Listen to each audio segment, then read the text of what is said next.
Hello and welcome to Gank That Drank, a supernatural drinking game podcast. This is Season 1, Episode 3, Mary and Skin. Yes. Of course, in every episode of Gank That Drink, we assign ourselves each 2 drinking game rules, and we play along with 2 episodes of the sexy, saucy, salty show, Supernatural. Really wish I would have read that before saying it. After we watch and play, we will discuss both episodes while most definitely tipsy, and we will evaluate the rules we played in our quest to curate for you the perfect Supernatural Season 1 drinking game. I am Chrissy. And I am Nate. Here we go. Tonight, we are watching Bloody Mary. Originally aired October 11th, 2005, 5.5 million viewers, holding strong.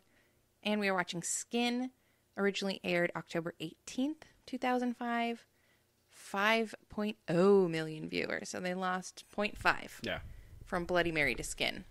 That Bloody Mary episode, if I recall, is kind of freaky. Well, we're about to find out. Spoiler alert. We are going to be discussing the episodes in their entirety and certainly in no fit state to avoid spoilers. So be prepared to hear all the grisly details of something you've had more than 12 years to watch. All right, we got to pick some rules. Yes, let's pick some rules. All right, Nate, what's your first rule? My first rule is drink when we reference Dad's journal. Oh, when you reference it or when you see it? It says reference. Okay. Or did you want it to be C? Was this yours? I think it needs to be reference or C. Yeah, reference Dad's or C? journal. Okay. Mm-hmm. So just lying around in the background. Yeah, if you see it, if they talk about it, if we refer to Dad's journal for knowledge. This isn't like a pineapple in Psych kind of thing, is it? Where Dad's journal is just always in the background somewhere? It might be. We'll have to watch and see. Now we're going to have to see. But that's just going to be a sip. Okay, yeah, because that seems like it'd be dangerous. Could be. Yeah. We'll find out. My first rule is Sam and Dean get away with something super illegal. Oh. Like impersonating Homeland Security officers or taking like a pint of holy water through security. Yes, I believe that was an Educating Geeks drinking game rule. My second rule is someone on the show is drinking.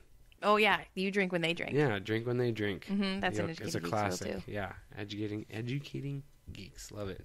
All right. My second rule is pop culture 2. So in episode 1, we played if they don't get the pop culture reference you drink, this is just any pop culture reference. So that's going to have to be a sip.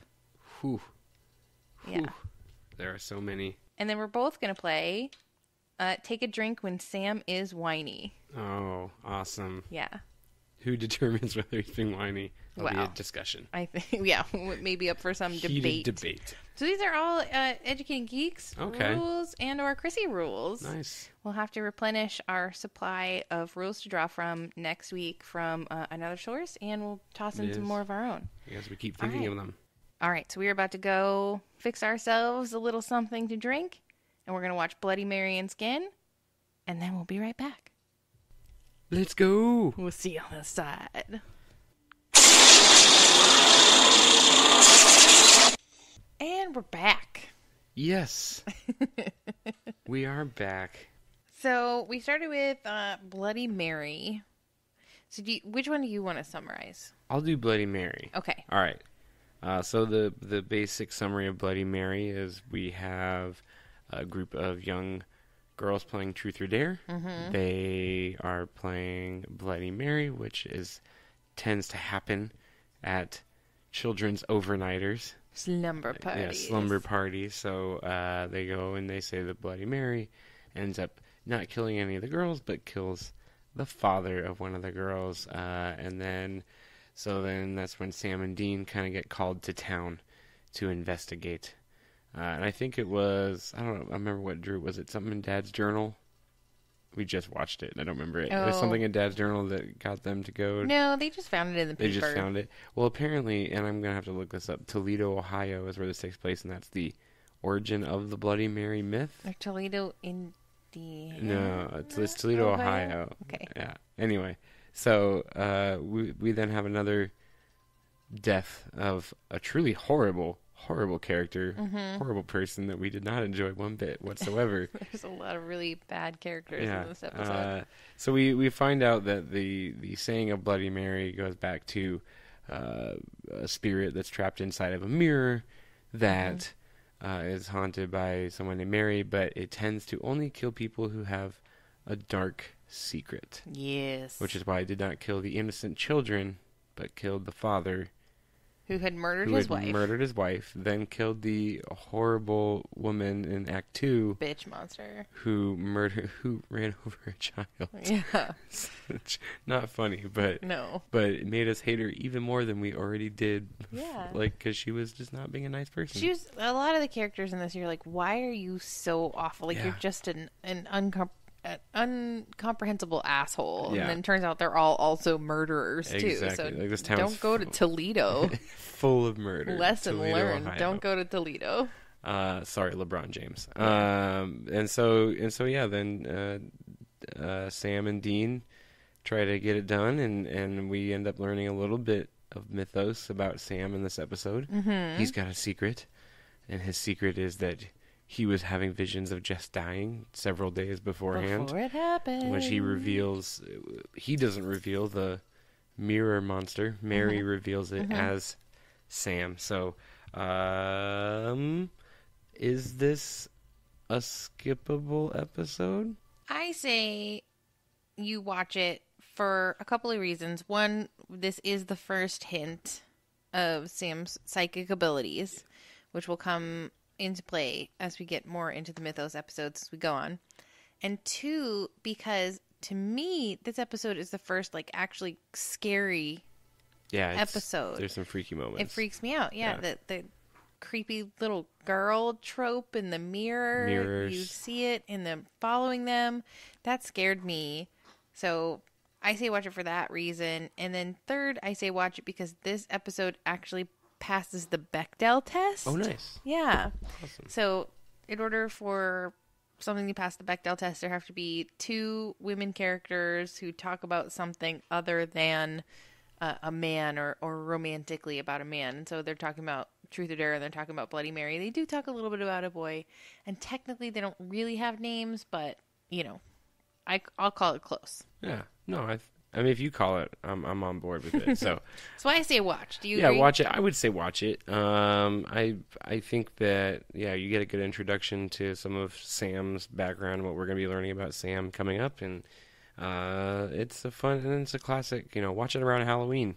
Yeah. Watch it whenever, but it's if you like, what is it, the Candyman movie, or if you like Ringu, or The Ring, or The Grudge, or any of those. The Ring, Grudge, any of those. Definitely watch this. Creepy little girl with long hair. And mirrors. Such a good device. It is. And it scares me. Like, things behind you in the mirror scare me. Closing that medicine cabinet and seeing something behind you scares me. So I stay away from all medicine cabinets. Also, in this episode, Sam and Dean apparently have a business card that they hand out. No, they don't have a business card. What did he give her then? He just wrote his number on a piece of paper.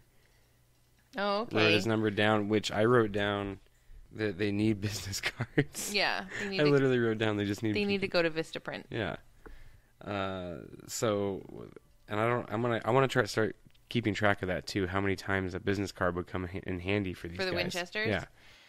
So Bloody Mary, she writes the names of the victims on the back of the mirror with her handprint. So she's really organized. Yeah. Ghost. Yeah, she has little save files on the backs of all the mirrors with the names, and I wonder if she's got a database of all of them. Maybe keeps an Excel spreadsheet. What happens in the end is that Dean holds up a mirror and she sees herself, and she has to punish herself for all the people that she's killed, which to me was not a great ending to an otherwise pretty good episode. But again, my biggest problem with this episode is just going to be the fact that, like, everyone who lived in this town and was involved with this family was horrible asshole and, like, had basically killed someone. So not a good town to hang out in. I say let her live and do her thing. Yeah. She's taking out bad people. Mm-hmm. This is, I think the first episode where they find out that the ghost they need to kill has been, in fact, cremated. And then there's a big eye roll moment where they're like, well, that goes our signature move of Right. salting and burning the bones. Well, I guess we have to find whatever cursed object we have here. Which they had to go all the way to Indiana and then back to Toledo to find this special mirror. At an antique store that only sells mirrors and Yes. creepy mannequins. That is, yeah, and easily broken into. Mm-hmm. And the cops seem pretty gullible for a long time. They do. This. So we'll get to the rules. We'll definitely remember it. Yes. But we did get in this episode in Bloody Mary a moment where Sam says, "Don't call me Sammy." Yep. So we finally got to play that role. And we all said, Sammy! Sammy! We get some good Dean zingers. Yeah. The music is still weird in this episode, right? It's still like not quite the classic rock that we're gonna end up with. It's vague rock. And at the end of this episode, he sees the ghost of Jess in the street, like wearing a white nightgown. Yeah, it was very Battlestar Galactica like. Yeah. Where it's a vision and she's kind of just flowing nightgown standing on the corner and disappears. He's so like, is that, "Oh, I dreamed about you, Jess." or is that Yellow Eyes playing some tricks on him? I don't know. Well, okay, so what did you think about Bloody Mary as a bad guy? First of all, I would never in a million years say that in front of a mirror. Did you know the Bloody Mary thing? Was that like something that you remember from your childhood? I think I remember it sort of. I know that my mom told me the story of the actual Bloody Mary from, I believe, English history. Mm-hmm. Correct. A lot of good it did. I can obviously remember it now. But so I don't think it was ever a thing that we did at like slumber parties or anything like that. I don't think it was. Well, I don't think it's a boy thing. I Is think it it's not? a girl slumber party. Oh, is it a girl thing. slumber party thing? Yeah, we just made fart noises, I think. Yeah. So played Crash Bandicoot. I think she's, for me, one of the scarier villains. Definitely scarier than the Phantom Traveler. Oh, definitely. Demon. Scarier than, I don't know, what else? The Wendigo. Yeah. No, it's a scary villain. I enjoy myths like that, and I think that they're kind of relatable, and all it took was saying a name 3 times into a mirror, and someone nearby who was a exactly. murderer gets killed. And I guess if those are the rules we're playing by, then I would feel somewhat comfortable saying Bloody Mary. I don't think I've killed anyone, and fingers crossed. Yeah, fingers crossed. But I guess I could find out who near me is the murderer. There are man tears in this episode. Yes. We do get some real Impala heart-to-hearts. Oh, yeah. Oh, some just solid Impala talk. We pulled over for it. He pulled over in Indiana in the rain to have this talk. In the baby. Yep. What would you say is your lesson learned? I think I already said mine. Don't go to Toledo. Everyone there is a murdering asshole. That's a very good lesson. Mine was, I just wrote this down during the episode, if you kill anyone, don't take chances by saying any supernatural incantations. Yeah. So if you're a murderer, just don't take your err on the safe side. Yeah. And also, as in I feel like all my lessons so far have been tips for the bad guys on how to get away with it. On how to get away with it. Yeah, so that's fine. I'm a very interesting person to watch Law and Order with. We don't know who our listeners are going to be. Yeah. I'm going for that that murderer audience. All right, we also watched episode 6, Skin. So in this episode, Sammy gets a message, an email on his BlackBerry, outdated tech. Solid BlackBerry with a stylus. From one of his college buddies who just was like, "Hey Sammy, what's up? How you doing? Things a little rough for me right now. My brother is accused of murder BT dubs. under mysterious circumstances where he would have had to be in 2 places at once. Crazy. Hope you're well. Miss ya." Hit me up if you're ever in town. Yeah, and so he convinces Dean that they need to go investigate because his friend would never have done this. And when they get there, they meet the sexy blonde Was that different Becky. from the sexy blonde in the previous episode? I guess so, because this one's never murdered anyone. Okay. And they follow the breadcrumbs. Dean is a little bit waffling about whether or not he thinks this is their kind of case, until another almost identical murder happens, where the circumstances also that the husband who gets, arrested for the murder is like, well, how could I have been there and here at the same time? What? So Sam and Dean investigate the sewers. They realize it is a skin changer, a shapeshifter that grossly and disgustingly sheds the skin of its victim. We don't really get into the mythos of how it takes on the visage of someone besides just like seeing them. I think in later episodes where we meet skinwalkers, they have to like take a piece of your DNA or something. Yeah, there's like rules later on with them. They don't set that up in here. No. All they do is say you have to shoot in the heart with silver bullet. Investigations go on. Eventually the skin changer takes on the persona of Dean. We get a nice moment where Sammy realizes it's not his brother, but he gets to have all of Dean's memories. We get a lot of Winchester guilt coming to the surface. So much. But in the end, they save the day. They save Becky. They exonerate Sam's friend. Dean Winchester gets convicted and buried because they shot him in the heart, and they blame all the murders on him. And then Sam and Dean roll along after some more fifis in the Impala. Yes. Would you say this episode is watchable or skippable? I say watch it. Only for the skin changer aspect that obviously comes into play later on. I know they don't discuss the actual main rules that they end up putting in later on for the shapeshifters, not skin changers, shapeshifters.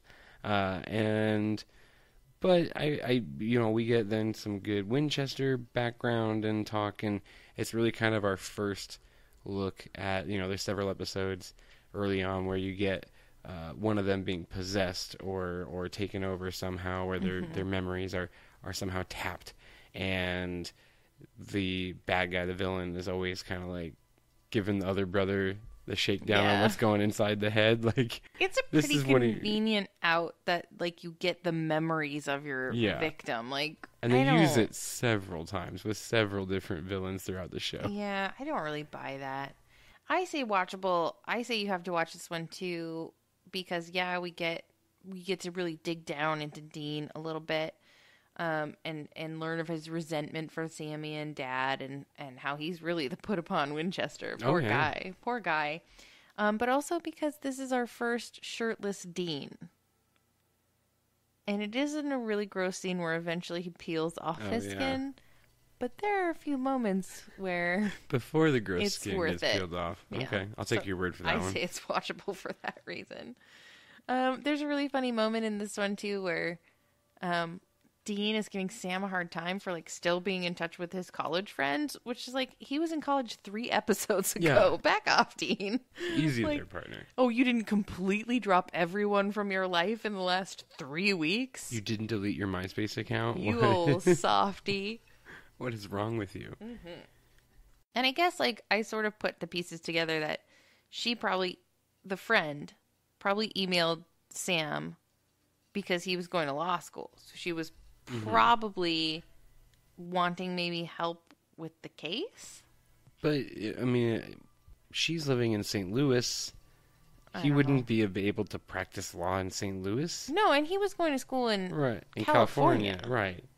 So a lot of holes, a lot of plot holes in this one. Yeah, a lot of plot holes, including they make a big deal of the video evidence where they see her brother Zach, the murderer, come into the house, and they're like, "This video's authentic. We don't have any video of him going out."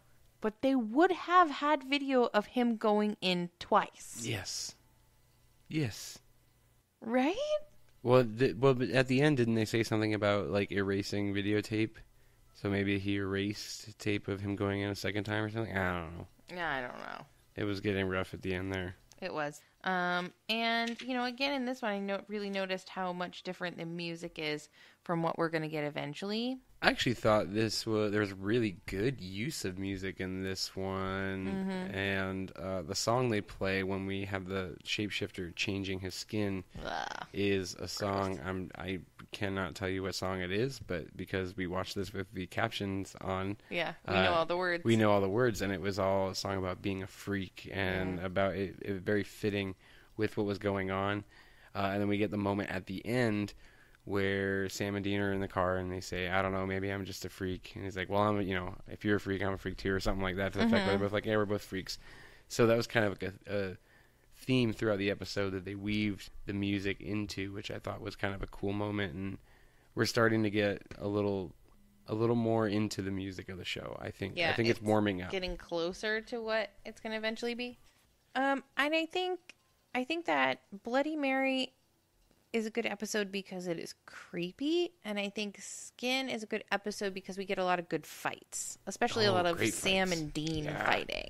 Yeah, which we haven't really seen since episode 1. Yeah. Where they have their kind of mini fight in the kitchen. Mm-hmm. Yeah, good fights, a lot of broken furniture. If we were playing the broken furniture rule tonight, it would have been... And the gun rule. And the gun rule, yeah, both in Skin would have been intense. Would have been up there. Yeah. What do you think of the shapeshifter as a bad guy? As a big bad?